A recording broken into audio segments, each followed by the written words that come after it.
Napansin mo bang namamaga ang mata ng manok mo? Alamin kung ano ang dapat gawin. Maaaring sanhi ito ng impeksyon, allergy, o iritasyon mula sa alikabok at dumi. Linisin ang paligid at siguraduhing malinis at maaliwalas ang kulungan upang maiwasan ang paglala ng kondisyon. Hugasan ang mata ng manok gamit ang malinis na tubig o chamomile tea upang matanggal ang anumang dumi o iritasyon. Maaari ring gumamit ng saline solution para sa mas epektibong paglilinis. Painumin ng bitamina at natural na pampalakas ng resistensya tulad ng oregano extract o honey water upang mabilis na gumaling.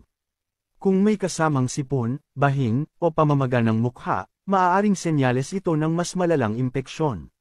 Mas mainam na magpakonsulta sa eksperto para sa tamang lunas. Iwasan ang sobrang dami ng manok sa isang kulungan upang hindi madaling mahawa ang iba kung ito ay isang nakakahawang kondisyon. Panatilihing malinis at maaliwalas ang kapaligiran ng manok mo upang maiwasan ang impeksyon sa mata. I-follow para sa iba pang tips sa pag-aalaga ng manok.